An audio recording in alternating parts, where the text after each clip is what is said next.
For attaching our muslin facing, all we're going to need is some glue mixture. And the glue mixture is a little bit watery, but it's mostly full strength. I've just added a little bit of water on so that it goes on a little bit more smoothly and doesn't dry so quickly. We'll be using a stapler. Having one of the dual fast staplers with the adjustable depth control will help. We're only going to put them in temporarily while the glue dries, and we will be taking them out tomorrow or the next day. We'll need a mat knife or a utility blade. Nice and sharp. Make sure it's nice and sharp, not dull.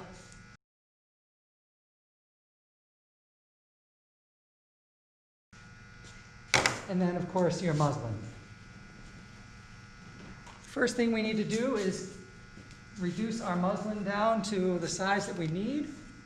We're going to rough cut a piece. And by cut, I mean tear. Hoping this is big enough. Looks like it is. Got a little bit of glue on there from something. We'll pick up some glue from the assembly. Oh, look at that. Nice. It's going to work out. Got a little bit of a weird cut up here, so we're going to have that fall off the edge.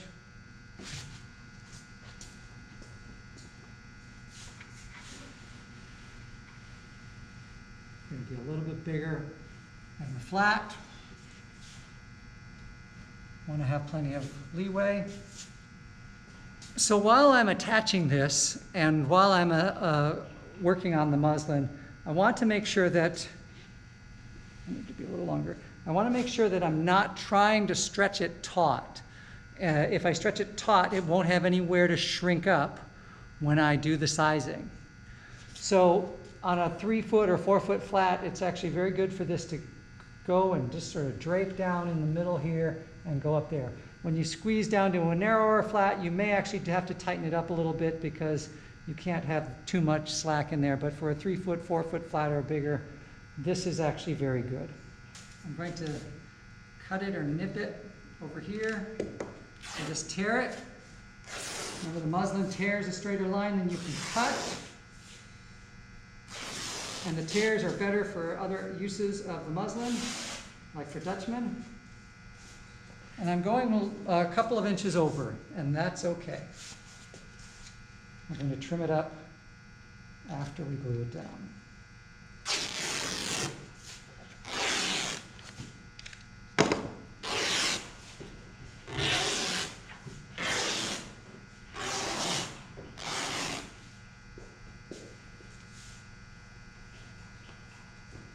Get all these loose strings out of the way. They're just going to get in your way and be annoying.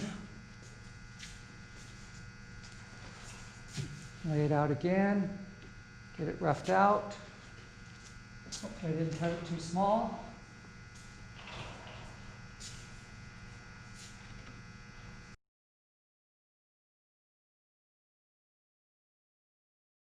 We have to think about how we apply this. We have to think about how we go around the perimeter so that we don't end up with wrinkles. I like to do the long edges first, and then I do the other long edge and get it as straight as possible. And then with the short edges, there should be very little error or anything to deal with. There will be a little bit of shrinkage of the muslin while the glue goes on, and that's okay.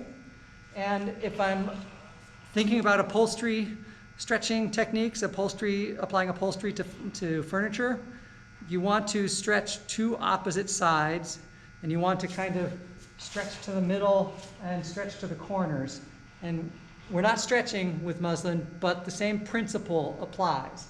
I need it to be nice and reasonably straight here. So after I do this, I'm going to straighten out that side to make sure it's there and make sure the corners are going out.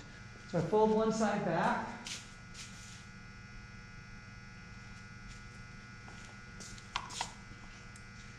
apply the glue. Depending on how thick you've made your glue, that will determine how fast you have to work. Glue will dry pretty fast, and I do want it to be a glue. This is adhering to the wood, so I need it to be fairly thick, and I still need it to behave like a glue.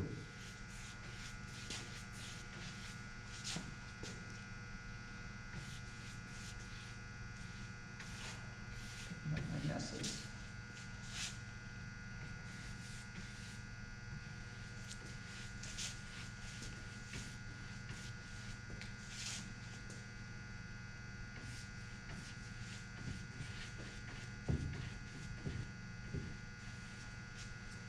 I am not going to put my glue down on the material. I don't want it to drip on my fabric. That's going to affect my sizing the next day. So I'm just going to let this lay down gently. I do want to make sure that it's laying where I want it to lay. I don't want any extra on the inside, and I don't want to have any, I don't want the fabric to shift and sway. So this is pretty good. So I'm going to start with my center here, and I'm going to work my way out. This is where that upholstery technique and understanding comes into play. I'm just going to slowly work the wrinkles out this way.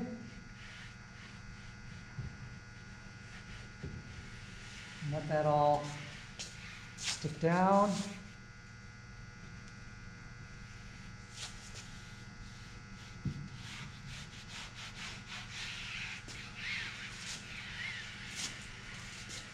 Okay.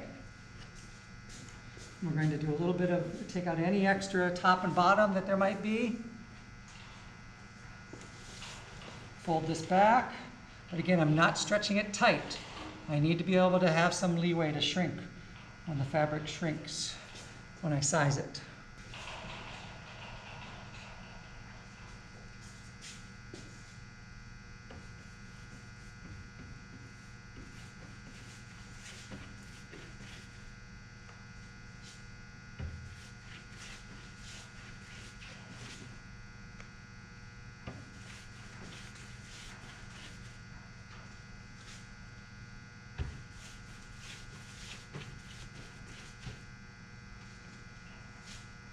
You know, when I said to watch those knots, I've got a knot right here.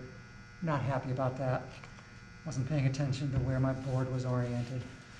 Now I've got a big knot hole on the front face of my flat. So this is where a little bit of concentration comes in. Again, I'm not stretching it, but I do need it to be not twisted.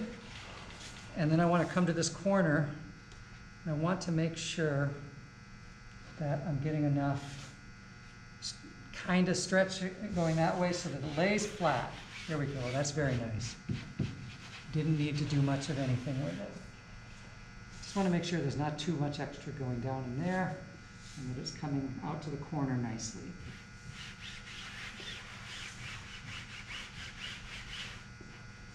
Now we're ready to do the ends.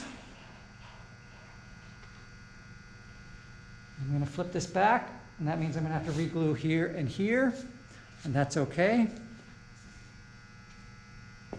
Got plenty of glue.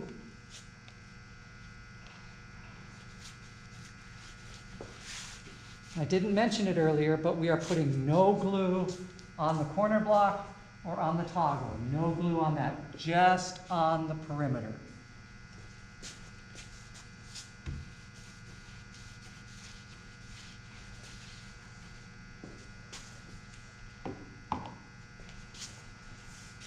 This is where you're going to find your wrinkles when you start to do these short edges, and you're going to have to figure out a way to, balance things out and get those wrinkles out without redoing things. I don't want to stretch it here. I just want to get the wrinkles out and get it glued down.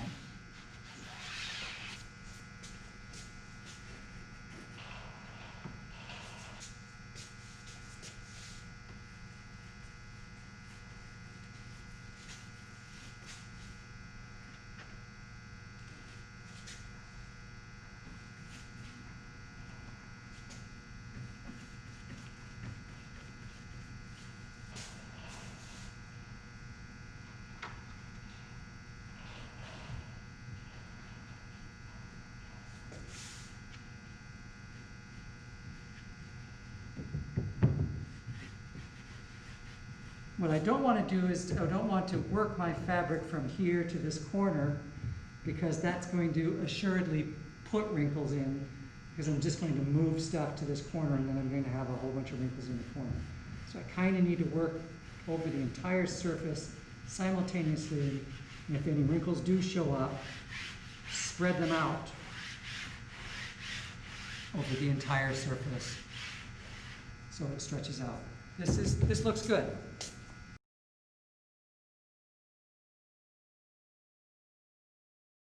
So now I'm going to put some staples in so this doesn't move while it stores overnight. I'm not going to put staples right next to the edge, but I'm going to put it about 3/4 of an inch to the edge, because I do need to trim off the excess still. There we go. I don't want them in that far, really. There we go. I need to pry these out, so I don't want them smooth and flush to the surface. I want them so a little bit proud, so I'm not going to push down and try to get them really sunk in.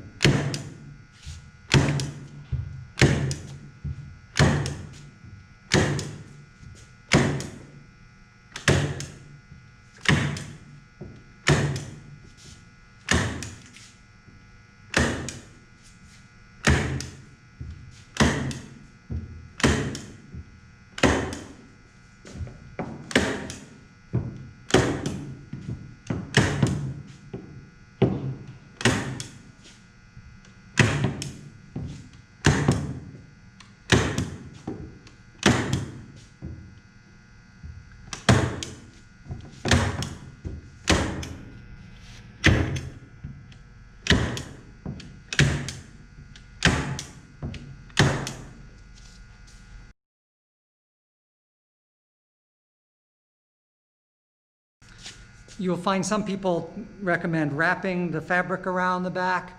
I don't recommend that. That adds a little extra thickness. You have to deal with how it's folding and going around the corner.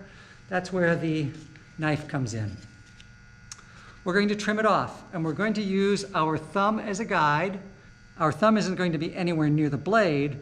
Our thumb is just going to be right below the knife, and it's going to be running along the edge while the blade is completely out in front of our thumb. So we're just using the thumb as a guide so that we can cut off 1/4 of an inch of muslin to a nice clean edge. You need a sharp knife for this.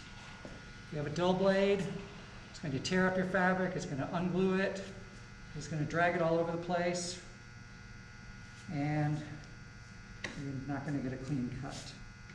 On the corners, I take off the little corner, like this. Take off that little corner.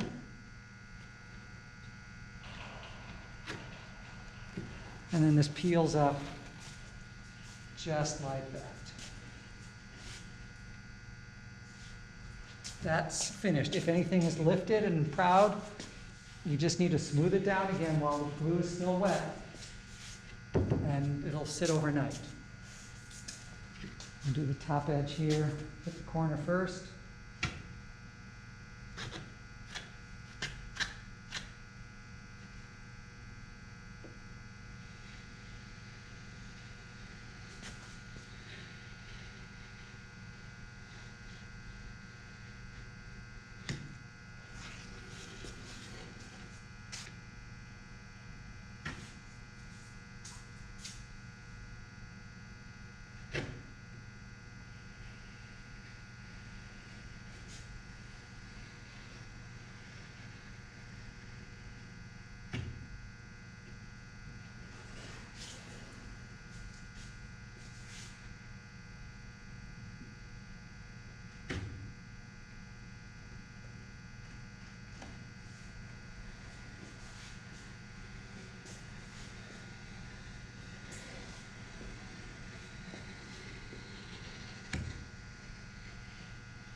And you have to do a little bit of extra finagling here around this knot.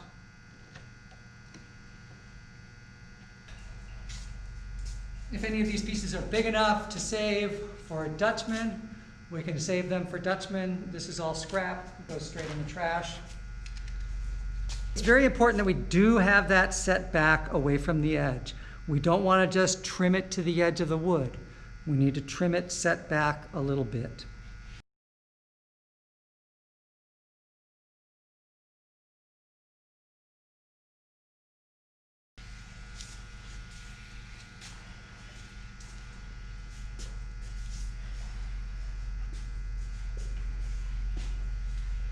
If it's overhanging and gets caught on something, that can lead to that something pulling the entire skin off. And then the flat is ready to be set out of the way and stored overnight. It does need to sit overnight before we do anything else with it. The glue needs to dry 100%, and the best way for that to happen is to let it sit overnight. You need at least 24 hours. Do not rush this step. It needs to glue and dry up for at least 24 hours. Then we'll take the staples out, then we'll apply a size coat, and then once that dries, we'll be ready for scene paint.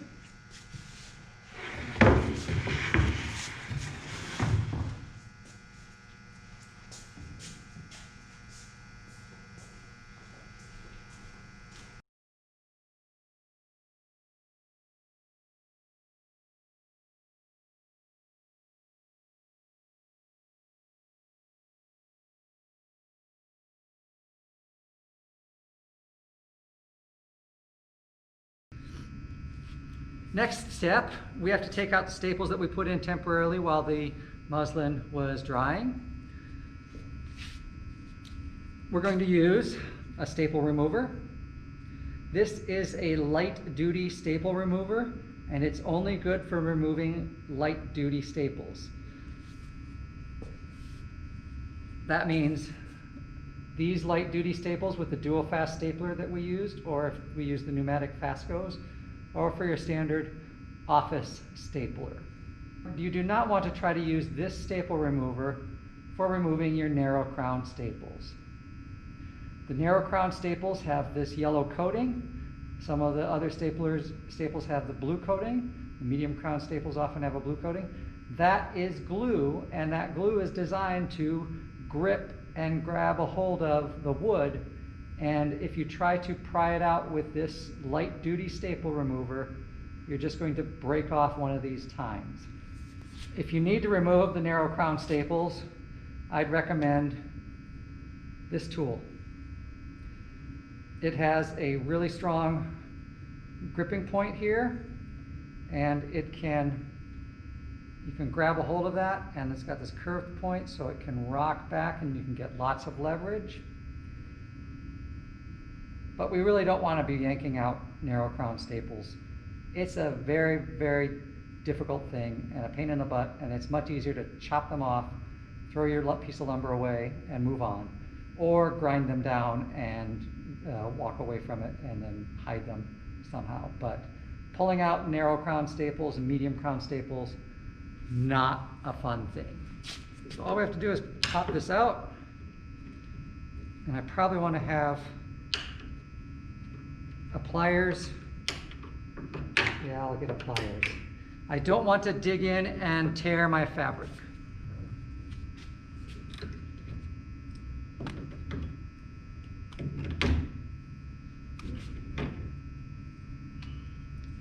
If we've already got them up enough, we can just grab them with pliers.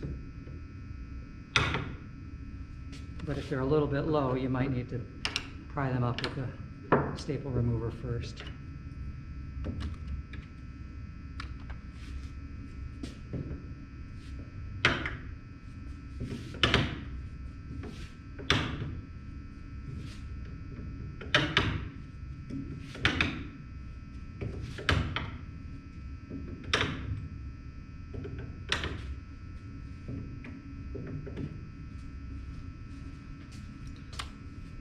The holes that we made with the staples are going to get covered up with paint and they're going to disappear, so they're not a worry.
And that's it. All prepared and ready for sizing.